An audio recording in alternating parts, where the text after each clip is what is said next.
Hello everyone, welcome to biology lecture. Myself Somnath Palichayar. Today we are going to start with our new chapter that is called as a photosynthesis in higher plants. ठीक है, तो अभी ये जो chapter है ये बड़ा interesting chapter है, photosynthesis in higher plants. This is like you can say यहाँ पे आप लोग फोटोसिंथेसिस को लेके पूरा डिटेल में स्टडी करोगे. Whatever the things will be required for the photosynthesis, all those raw material will be going to discussed in this chapter. Okay. You can say it's like dealing again with some kind of cell organelles which we had already discussed in the chapter called as the cell the unit of life. मतलब जैसे कि chloroplast, mitochondria, ये सारी बातों को हम लोग detail describe करेंगे. लेकिन यहाँ पे जब क्लोरोप्लास्ट के बारे में डिस्क्राइब होगा तो वो बहुत ज्यादा डिटेल में होगा. Like we are going to describe the structure of thylakoid also. Okay, फिर यहाँ पे हम लोग फोटो सिस्टम्स को डील करेंगे. लाइट रिएक्शन देखेंगे कितने वेज में होते हैं, जैसे कि cyclic and non cyclic photophosphorylation techniques होते हैं. ओके, फिर डार्क रिएक्शन होगा, बीच में C3 साइकिल, कैल्विन साइकिल जिसको कहते हैं, फिर C4 साइकिल, ये सारे बातें आएगी. ओके, तो let's move head with the you can से इंट्रोडक्टरी लेक्चर रहेगा आज का. ओके, जहाँ पे हम लोग हिस्ट्री के बारे में बात करेंगे with respect to photosynthesis. And it is yes very very important to know about the history, how the things has been arise. Okay, कि एक्सप्लेनेशन कैसे हुआ इस पूरे चैप्टर का, ये सारी बातें हम लोग यहाँ से शुरुआत करेंगे. ठीक है, तो चलो स्टार्ट करते हैं.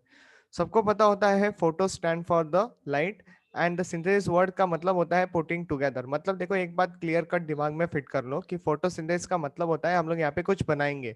Okay, so this is called as an anabolic process. कुछ बनाना है यहाँ पे, ठीक है, जिसका यूज हम लोग रेस्पिरेशन में ही करेंगे. ठीक है, मतलब ठीक इसके बाद हम लोग एक और चैप्टर को डील करेंगे जिसका नाम है रेस्पिरेशन इन प्लांट्स. ठीक है, तो जो भी चीजें हम लोग यहाँ पे बनाएंगे उसको यूज करेंगे रेस्पिरेशन में, ताकि एनर्जी वगैरह जो प्रोसेस है वो चले आगे.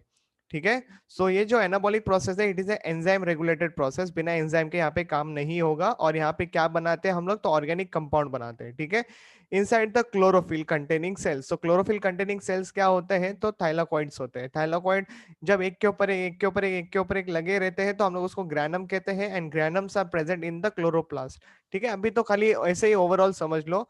सारी बातें with the help of the diagram will going to come soon from the next lectures. आज के लेक्चर में खाली हिस्ट्री चल रहा है. Okay, so chlorophyll containing cells from the carbon dioxide and water with the help of the sunlight as a source of energy. Okay, तो हम लोग सनलाइट के मदद से ही काम करेंगे. साथ में तुम लोगों को लगेगा carbon dioxide and water.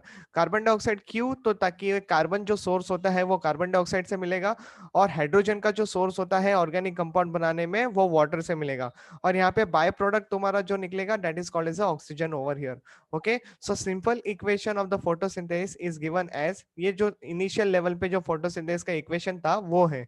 Okay, it is not the final equation you can say, लेकिन यही से शुरुआत हुई थी. देखो, 6 carbon dioxide plus 6 water molecule together in presence of the chlorophyll and the E stand for the energy. Radiant energy was there, it was 686 kilo calorie, जिसने organic compound बनाया glucose, and the 6 oxygen was released. लेकिन जैसे जैसे जब चीजें और detail में समझ में आने लगी तभी और अच्छी तरीके से क्लियर होने लगा. तो नया इक्वेशन जो बना, जो कि आज के डेट में आप लोग पढ़ते हो. ओके, लाइक यही सेम रिएक्शन आप लोगों ने क्लास 10th में भी इनिशियल लेवल पे पढ़ा होगा. That is the 6 carbon dioxide plus 12 H2O in presence of the chlorophyll and enzyme radiant energy. Okay, C6H12O6 plus 6H2O and 6 oxygen was released. What is this 6 oxygen was released? It's a byproduct you can say. Okay, simultaneously water molecule भी release हो रहा है और तुम्हारा organic compound that is a glucose is also getting produced over here. Okay, so this is a final reaction जिसको आगे जाके आप लोगों को डील करना है. तो ये reaction with the balance form आपको याद रखना कंपलसरी है.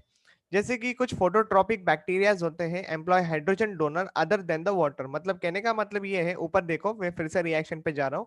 यहाँ पे 6 कार्बन डाइऑक्साइड के मॉलिक्यूल है, साथ में 12 H2 है जो कि हाइड्रोजन डोनर होते हैं. तो कुछ बैक्टीरियाज ऐसे हैं जहाँ पे वाटर मॉलिक्यूल को यूज नहीं किया जाता, वहां पे हाइड्रोजन सल्फाइड ले लो एक एग्जाम्पल, जिसके वजह से आप लोग बोल सकते हो कि that will be acting as a hydrogen donor. तो other than the water molecule hydrogen donor is the hydrogen sulphide. दिखाता हूँ एक रिएक्शन आप लोगों के लिए सो दैट आपके डाउट्स बड़े क्लियर हो जाएंगे यहाँ से. Just give me a second so that I will be coming to that reaction. तो देखो, can you see one reaction is over here, 6 carbon dioxide plus 12 H2S. Okay, hydrogen sulfide will giving rise to an organic compound glucose. यहाँ पे 6 molecule of water and then 12 molecules of sulfur will be getting released. समझ में आई बात? तो यहाँ पे sulphur is the by product. तो इस वाले रिएक्शन में आप लोग क्या समझ में आ रहा है कि ऑक्सीजन रिलीज नहीं हो रहा है, instead of oxygen there is a sulphur is getting release. Okay, now this sulphur release होने के कारण यहाँ पे तो ये जो सिनेरियो हुआ यहाँ पे बदल गया. हम लोग अभी दो टाइप के रिएक्शन बोल सकते हो, एक होता है ऑक्सीजेनिक रिएक्शन और एक होता है एन ऑक्सीजेनिक रिएक्शन. तो यहाँ पे it is an an oxygenic reaction because oxygen is not release over here. लेकिन जब पहले वाला रिएक्शन जो हम लोगों ने देखा था जहाँ पे हम लोगों ने वाटर मॉलिक्यूल यूज किया था, okay, as a hydrogen donor, तो वहां पे आप लोग देख पा रहे हो कि that is called as a oxygenic process. Okay, in that process there is a release of oxygen has been taken place.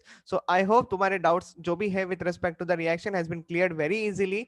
Okay, so now see, इसीलिए हम लोग फोटोसिंथेसिस को दूसरी तरीके से भी डिफाइन कर सकते हैं. See, photosynthesis is also defined as an enzyme mediated anabolic process of manufacture of organic compound inside the chlorophyll, okay, containing cells from carbon dioxide and hydrogen donor with the help of radiant energy.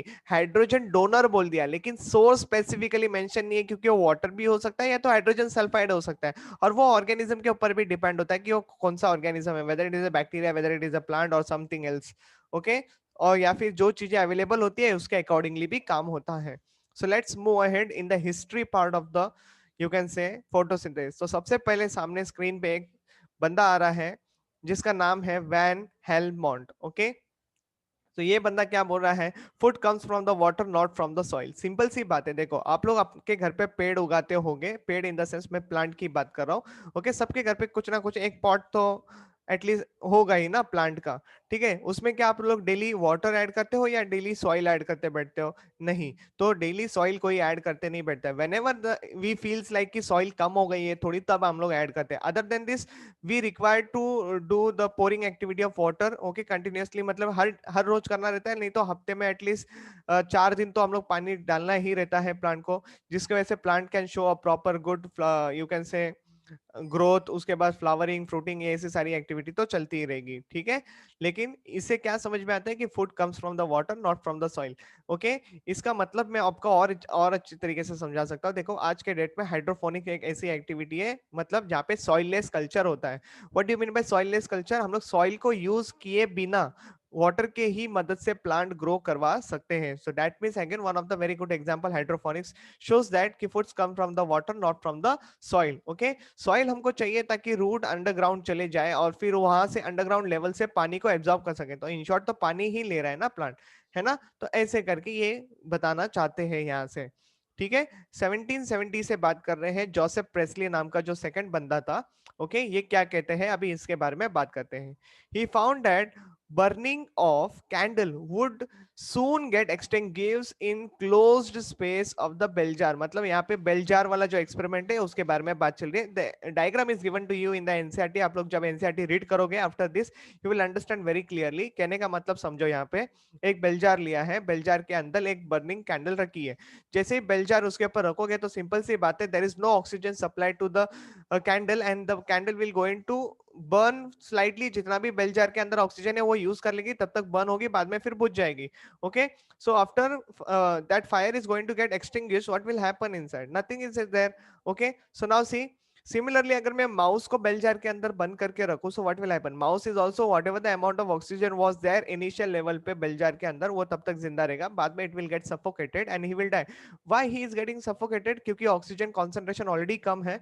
Okay, और simultaneously he is breathing, respiration कर रहा है बंदा, carbon dioxide release करेगा, जिसका concentration अंदर ही अंदर बढ़ते जा रहा है and he will suffocated and he will die.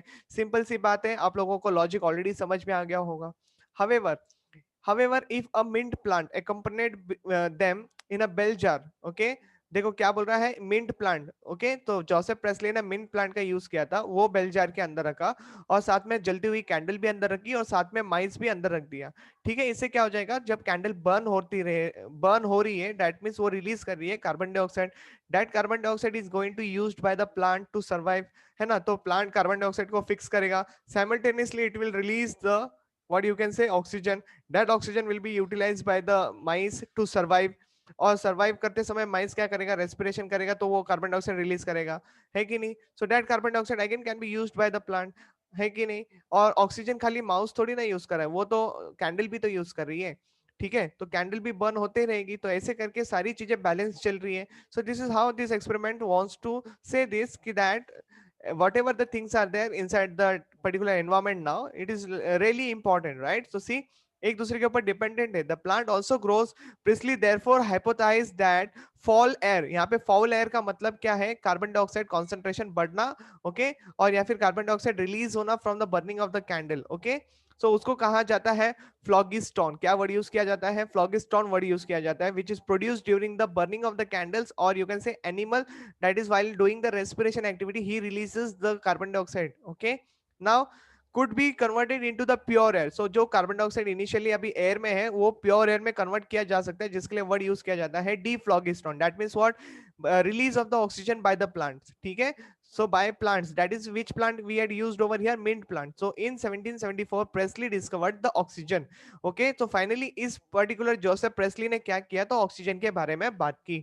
Understood? So very important part we had understood from here. Now let's move ahead with the year called as 1779, Jan Ingehouse, okay. So what this person is going to say us, in is experiment with N aquatic plant. अब ये बंदे ने क्या कर दिया, aquatic plant ले लिया. Aquatic plant का बहुत बड़ा सिनेरियो है. See, he showed that in the bright sunlight small bubbles were formed around the green parts, while in the dark such bubbles did not form. मतलब क्या है, जब प्लांट, एक्वेटिक प्लांट जो है वो दिन के समय अगर कुछ एक्टिविटी कर रहे हैं, लाइक फोटोसिंथेसिस एक्टिविटी कर रहे हैं, तभी ऑक्सीजन रिलीज होता है. That oxygen will be release in the water, तो वो वहां पे बबल फॉर्मेशन करते हैं, ठीक है. लेकिन यही सिनेरियो जब रात में नोटिस किया, तो रात में there is no light, there is no photosynthesis, so no bubble formation because no release of the oxygen has been taken place, okay. इससे ये पता कर दिया उन्होंने कि जो भी चीजें हैं, ऑक्सीजन रिलीज जो होता है वो दिन के समय में होता है, लाइट डिपेंडेंट प्रोसेस होता है, और रात के समय में ऐसा कुछ एक्टिविटी देखने नहीं मिलता है, okay. He found this bubbles to be of oxygen. He thus confirmed that purification of the air, or you can say formation of deflogistone, is carried out by the green plants only in presence of the sunlight. ठीक है, ये बात का confirmation मिल गया. Let's move ahead with the year called as 1783. लेवेसियर नाम का जो बंदा था, okay, what he is saying that phlogiston is nothing but carbon dioxide and dephlogiston is nothing but oxygen, which we had already discussed. ठीक है. Now 1804 में enter कर रहे हैं अभी हम लोग, जहां पे आता है de Saussure is the one of the scientist. ये क्या बोल रहा है, देखो, water is essential requirement in photosynthesis. तो क्या बोल रहे हैं, water is very very important constituent of the photosynthesis. In photosynthesis the plant pick up the carbon dioxide and releases the oxygen. तो वो प्लांट क्या करते हैं, कार्बन डाइऑक्साइड को फिक्स करते हैं और ऑक्सीजन को रिलीज करते हैं.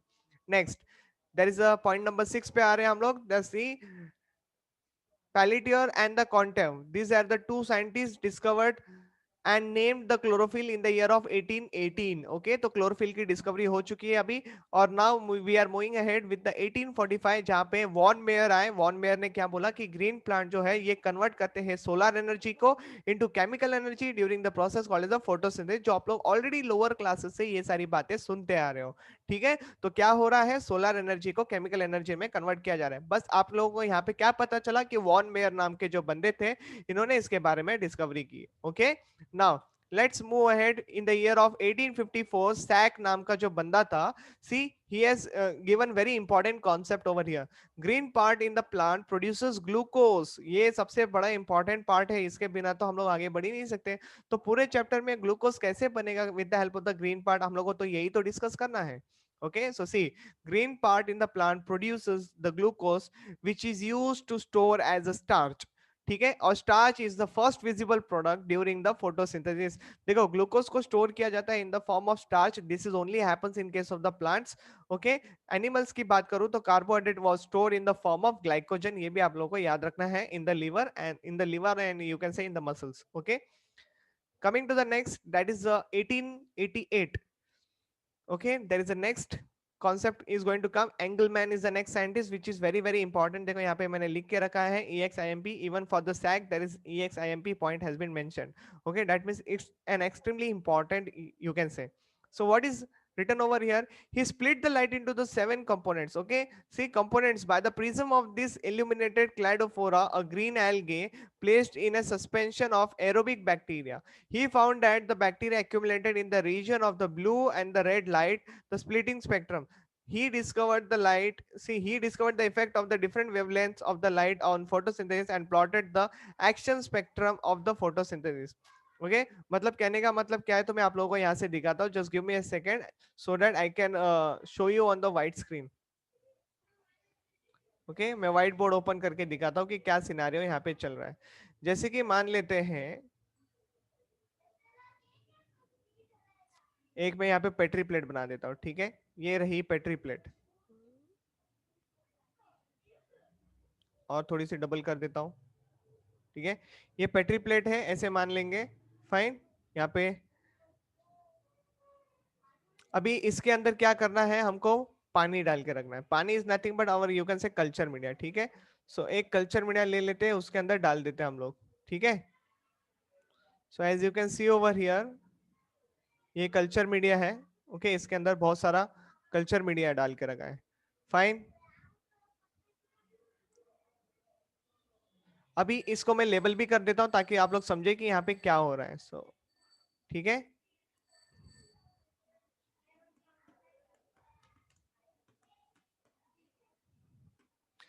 now let's label this properly so that again the things will be done very nicely over here.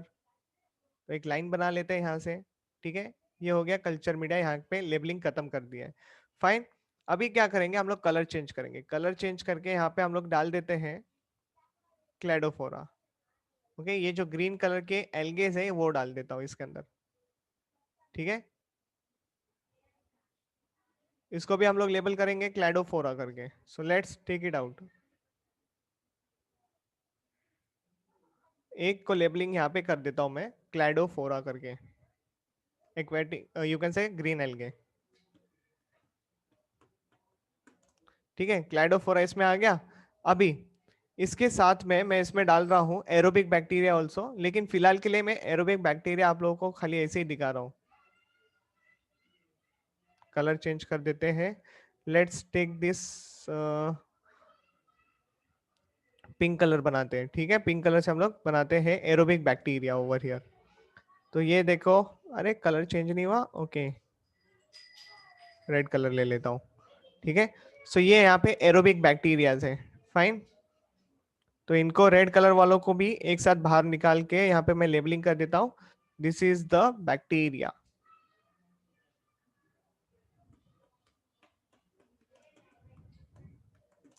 ठीक है, एरोबिक बैक्टीरिया इसको लेबल कर दिया.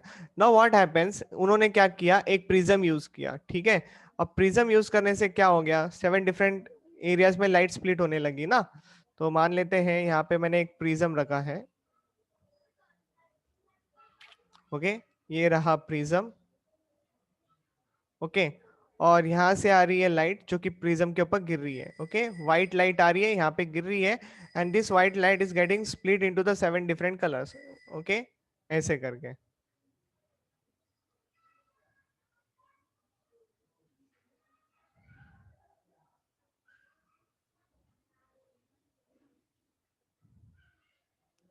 तो यहाँ पे ये हो गई दूसरी, ये हो गई तीसरी, फिर ये चौथी, फिर ये पांचवी, फिर ये छठी, फिर ये नेक्स्ट सातवीं और ये आठवीं. कुछ ऐसे कर देते हैं. ठीक है, अब मैं देखो इसके ऊपर कुछ लिखने वाला हूँ. ठीक है, तो ये विप ग्योर है ना. So V I B G Y O and R. Okay so VIBGYOR मैंने यहाँ पे लिखा है. तो यहाँ पे ब्लू कलर का रीजन और रेड कलर का जो रीजन है इसको मैं हाईलाइट कर रहा हूँ. ठीक है, so that means somewhere here there was like photosynthesis बहुत ज्यादा हो रहा था यहाँ पे और ये ब्लू कलर वाले रीजन में. ठीक है, सो ये दो रीजन पे ना बहुत ज्यादा फोटोसिंथेसिस एक्टिविटी देखने मिला. सो फोटोसिंथेसिस यहाँ पे लिख देते हैं पीएस इंक्रीज. ओके यहाँ पे भी मैं लिख देता हूँ फोटोसिंथेसिस इंक्रीज. समझ में आई बात आप लोगों को. डायग्राम में फिर से बताता हूँ. पेट्री प्लेट ली जिसके अंदर ऑलरेडी कल्चर मीडिया डाला था. कल्चर मीडिया के अंदर उन्होंने क्लैडोफोरा डाला और क्लैडोफोरा के साथ में ही एरोबिक बैक्टीरिया भी उसमें डाल दिए. ठीक है, और उन्होंने एक प्रिज्म के ऊपर व्हाइट लाइट को स्प्लिट कर दिया 7 डिफरेंट कलर्स में जो कि विप ग्योर कहलाते हैं. और ब्लू कलर रीजन पे and the red colour region पे, मतलब blue colour wavelength and the red colour की जो वेवलेंथ है ओके उन जगह पे उन्होंने नोटिस किया तो सबसे ज्यादा अमाउंट में फोटोसिंथेसिस हो रहा था. फोटोसिंथेसिस हो रहा था मतलब क्या है, ऑक्सीजन ज्यादा रिलीज हो रहा था. है ना, क्या रिलीज हो रहा था यहाँ पे, ऑक्सीजन जो है वो ज्यादा रिलीज हो रहा था। इससे क्या पता चलता है, इसका मतलब ये होता है कि यहाँ पे जो कॉलोनी है, किसकी कॉलोनी, एरोबिक बैक्टीरिया की, वो भी इसी के पास ग्रो होने लगी। आर यू अंडरस्टैंडिंग, जो bacterial colony was getting formed over here. तो यहाँ पे मैं रेड कलर से भी बना देता हूँ। Okay, so what is this, this is a colony. तो मतलब इससे ये साबित हुआ कि एरोबिक बैक्टीरिया का ग्रोथ यहाँ पे देखने मिला, है ना। तभी तो कंफर्मेशन पता चला कि यहाँ पे सबसे ज्यादा अमाउंट में फोटोसिंथेसिस हुआ है, क्योंकि ऑक्सीजन सबसे ज्यादा यहीं पे रिलीज हुआ। और this is how you will understand the concept over here. समझ में आई बात, ठीक है। So let's move ahead with the, you can से, अवर टॉपिक। ओके, सो अभी हमारे टॉपिक को समझते हैं। देखो, तो सबसे पहले पीडीएफ ओपन कर लेते हैं हम लोग, ठीक है। तो ये रही पीडीएफ, लेट्स मूव अहेड। देखो, accumulated in the region of the blue and the red light of the splitting spectrum, thus discovered the effect of the different wavelength of the light on the photosynthesis and plotted the first action spectrum as a photosynthesis। तो यहाँ पे जो first action spectrum है ना, उसका graph अभी आप लोगों को शेयर करना बाकी है, ठीक है। सो फिलहाल तब तक के लिए एंगलमैन का एक्सपेरिमेंट खाली दिमाग में रखो, हम लोग ग्राफ के साथ भी इसको फिर से डिस्क्राइब करेंगे फ्रॉम द नेक्स्ट लेक्चर, ठीक है। नाउ फिलहाल आगे बढ़ते हैं। सी over here, 1905 Blackman, okay, he propounded the law of, you can say, principle of limiting factors. He also proposed the occurrence of the dark phase in the photosynthesis, okay। तो dark phase जो है, that is a dark reaction, इसके बारे में भी इन्होंने बात की है ब्लैकमैन ने, जो कि आगे जाके हमको पढ़ना है, नाम याद रखो, very very important, okay. Next 1920, okay, scientist की जो लिस्ट चल रही है, जो हिस्ट्री चल रही है, उसमें 11th नंबर पे आ रहा है 1920, जिनका नाम है Warburg, okay. What this person is showing now, it is a first employed cholera, okay, chlorella, a unicellular non-motile green algae for study of photosynthesis, okay। तो chlorella जो plant है, मतलब actually it is an you can say green alga which is a non-motile unicellular, एक ही cell का होता है, ठीक है, like ऐसे circular formation में होते हैं, okay। He studied the effect of the high oxygen concentration which poisons like cyanide and the light flashes on the photosynthesis। तो यहाँ पे अगर बहुत ज्यादा ऑक्सीजन सप्लाई करोगे, so again it is a kind of problem to the individual। So let's move ahead with the list number 12, that is a 1931 Von Nile, okay। So in the year of 1931, Van Nile was the scientist. On his study with the purple and green sulfur bacteria demonstrated that photosynthesis is a light dependent reaction। मतलब इन्होंने ये बोला कि photosynthesis जो है वो light dependent reaction है, in which the hydrogen form an oxidizable compound reduces the carbon dioxide to form the sugar। तो कार्बन डाइऑक्साइड जो है वो reduce हो रहा है, और जो भी कंपाउंड बन रहा है, that is a कार्बन, यहाँ पे जो हाइड्रोजन है वो ऑक्सीडाइज हो रहा है, और कार्बन डाइऑक्साइड जो है वो reduce हो रहा है, ये आपको ध्यान में रखना है, okay। So this is how the reaction which we had already talked about over here। Next, in green sulfur bacteria, when hydrogen sulfide instead of water was used as a hydrogen donor, no oxygen was evolved। ये already मैं बता चुका हूँ। So it is an oxygenic process। He inferred that oxygen evolved by the green plants comes from the water but not from the CO2 thought earlier। तो initial level पे ऐसे सोचा जाता था कि जो ऑक्सीजन रिलीज हो रहा है वो कार्बन डाइऑक्साइड से रिलीज हो रहा है, लेकिन बाद में ये जो डाउट्स वगैरह थे वो क्लियर हो गए, क्योंकि हमको पता चला oxygen comes from the water not from the carbon dioxide, ठीक है। Very very important statement we had getting clarified over here. Now, Emerson and Arnold in the year of 1932 performs, you can say, flashing light experiment at different temperature and found out that existence of the light and the dark phases of the photosynthesis। तो इससे ये बात पता चली कि light reaction and dark reaction नाम का भी कुछ होता है करके, जो कि हमको डिटेल आगे जाके पढ़ाई करना ही है। फिर आता है 1937 पे हिल करके, Hill is the name of the scientist again, okay. So evolution of oxygen occurs in the light reaction. तो ये हमको ऑलरेडी इतने सारे अभी जो थीसिस, मतलब थीसिस बोल सकते हो, या फिर आप लोग जो अभी इतने सारे एक्सपेरिमेंट और इतने सारे साइंटिस्ट की बातें सुनने के बाद एक कंफर्मेशन तो आप लोगों को मिल गया है कि oxygen comes from the light reaction, right, ठीक है। लाइट रिएक्शन से ही तो तुम्हारा वाटर जो है वो ऑक्सीजन रिलीज कर रहा है, ठीक है, perform by the isolated illuminated chloroplast. मतलब हिल ने क्या किया, क्लोरोप्लास्ट को आइसोलेट कर लिया, ठीक है, और उसको लैब कंडीशन में चेक करने के बाद पता चला कि yes there is a such thing is happening, so presence of suitable electron acceptor and the absence of carbon dioxide, okay। जिसकी वजह से इन्होंने ये पता किया कि ऑक्सीजन जो है वो लाइट रिएक्शन में ही रिलीज होता है, ओके। आगे जाके बात करेंगे इनके रिएक्शन को और डिटेल में, मैं बताऊंगा कि how he has demonstrated the things, okay. But the scientist hill is very important, क्योंकि आगे जाके आपको हिल रिएक्शन पढ़ना है, ओके, इसलिए वो इंपॉर्टेंट है। Ruben and Kamen या फिर Ruben, Hasid and Kamen, they were the three scientists. Oxygen evolved during the photosynthesis comes from the water and not from the carbon dioxide. For this they use the heavy isotopes oxygen, that is the 18 oxygen. तो जो भी statement था कि water से जो कि hydrogen release होता है या फिर जो ऑक्सीजन रिलीज होता है, it comes from the water itself, तो ये सारी जो बातें हैं वो डील की गई, फाइनली कंफर्मेशन मिला। कैसे मिला? तो 18 ऑक्सीजन यूज किया। What is this 18 oxygen? It is N heavy isotope of the oxygen, ठीक है। 1954 की बात करते हैं, अर्नन एंड एटाल, मतलब group of scientist together they discovered the photophosphorylation, जिसको हम लोग लाइट रिएक्शन ही कहते हैं, जो कि आगे जाके आपको पढ़ना है बहुत डिटेल में। Also showed that fixation of carbon dioxide by previously illuminated isolated chloroplast which was done by the Hill also. Okay, लेकिन यहाँ पे क्या फर्क है कि यहाँ पे कार्बन का सोर्स जो यूज किया गया, that is a 14 कार्बन, तो again it is a source, you can say heavy isotopes of the carbon. Okay, C 14 carbon, तो वो जो कार्बन डाइऑक्साइड फिक्स होता है that is normal CO2, right. तो यहाँ पे उसको ट्रेस कैसे किया गया? By using the 14 CO2 carbon, ठीक है, ऐसे करके आप लोग समझ लो। नेक्स्ट लिस्ट में आगे बढ़ते हैं। 1954 टू 55 में एक कैल्विन नाम का बंदा आया, उसने क्या किया? कैल्विन साइकिल के बारे में बात की, ठीक है। Trace the pathway of the carbon fixation by using the 14 CO2 and give the C3 cycle. Okay, C3 cycle नाम इसलिए मिला क्योंकि जो फर्स्ट स्टेबल प्रोडक्ट बना था साइकिल में वो 3 कार्बन का था, जिसका नाम है फॉस्फोग्लिसरिक एसिड, या फिर उसको आप लोग दूसरे नाम से भी बोल सकते हो, फॉस्फोग्लिसरेट करके, ठीक है। इस तरीके से भी आप लोग उसको डिफाइन कर सकते हो। Don't worry, you have to like, tension लेने की बात नहीं, ये सारी जब साइकिल के बारे में हम लोग आगे जब डिस्कस करेंगे, सारी चीजें आपके स्क्रीन पे आएगी, क्योंकि ये सारे साइकिल्स है जो हमको डिटेल में पढ़ने हैं। ओके, सो केल्विन साइकिल याद रखो नाम। Okay, now it is known after him as a Kelvin cycle, and he also got a Nobel Prize for this discovery in the year of 1990. Okay, उसके बाद एमरसन नाम का जो बंदा था, जो कि 1957 में आया, he found that red drop effect, जिसको फोटोसिंथेटिक एनहांसमेंट और एमर्सन इफेक्ट भी कहते हैं, आगे जाके हम लोग इसको देखेंगे, फिलहाल के लिए मैं आगे बढ़ रहा हूँ, ठीक है। एक्सप्लेनेशन उसका आपको बाद में मिलेगा with the graphical diagram. Now coming to the next scientist, in the year of 1960, Hill and Bendall, okay, proposed a Z scheme to see Z scheme of two photosystem, मतलब दो photo system है जिनके वजह से आप लोग पढ़ोगे non cyclic photophosphorylation. नाम सुन के रखो, it is a kind of light reaction itself. तो there are actually two types of the light reaction, one is called as a cyclic and other is called as a non cyclic. जो non cyclic होता है उसके लिए ही word use किया जाता है Z scheme. Okay, तो ये आगे जाके हमको पढ़ना है, सबसे पहला टॉपिक यही रहेगा हमारा। अभी तो खाली इंट्रोडक्शन चल रहा है, हिस्ट्री चल रहा है हमारे फोटोसिंथेसिस चैप्टर का, ठीक है।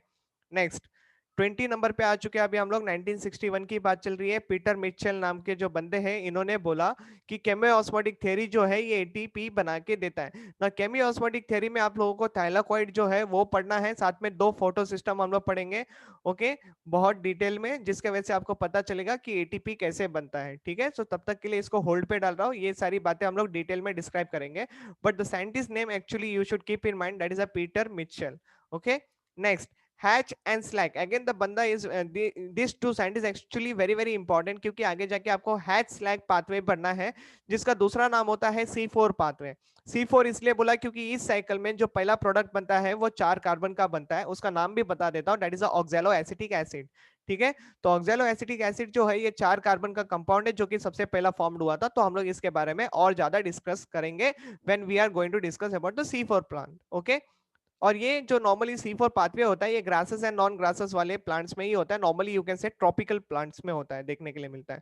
Okay, discovered supplementary mechanism of oxygen fixation, जिसको C4 पाथवे भी कहा जाता है, ठीक है। So don't worry about those introduction, we are going to discuss everything in detail. अभी तो खाली देखो आगे आगे और कितने साइंटिस्ट आने के बाकी। So I think this one is the last one. Okay, here we will be stopping our first lecture of today's. तो हुबेर एटाल, मतलब इसके साथ और भी कोई बंदे थे जिन्होंने ये स्टेटमेंट दिया, crystallizes and analyzes the photocenter of rhodobacter through the X-ray diffraction technique. They were awarded with the Nobel Prize. What is this photocenter? क्योंकि ये दो फोटो सेंटर्स होते हैं एक्चुअली। क्लोरोफिल ए होता है और उसके बाजू में उसके बाजू से आप लोग कह सकते हो कि multiple, you can say different different types of the pigment system will be present over there, जिसको साथ में फोटो सिस्टम का कहते हैं, इन शॉर्ट क्वांटाजोम वाला स्ट्रक्चर वगैरह कहते हैं, जिसका काम होता है light harvesting mechanism. Okay, light harvesting mechanism वगैरह उसका काम होता है। तो ये सारी बातें हम लोग आगे जाके डिटेल डिस्क्राइब करेंगे। Okay, here we completed the history of the photosynthesis, you can say, and our first lecture also. So I hope you guys understood very clearly. एक और बार चाहिए तो वीडियो लेक्चर थोड़ा सा देख लेना, सुन लेना प्रॉपरली, सारे नाम के साथ फेमिलियर हो जाना, क्योंकि yes it is a very important lecture. इसके बाद आपको काम है कि एनसीईआरटी पढ़ते रहना है। ठीक है, मिलेंगे आपको नेक्स्ट लेक्चर से, तब तक के लिए बाय बाय।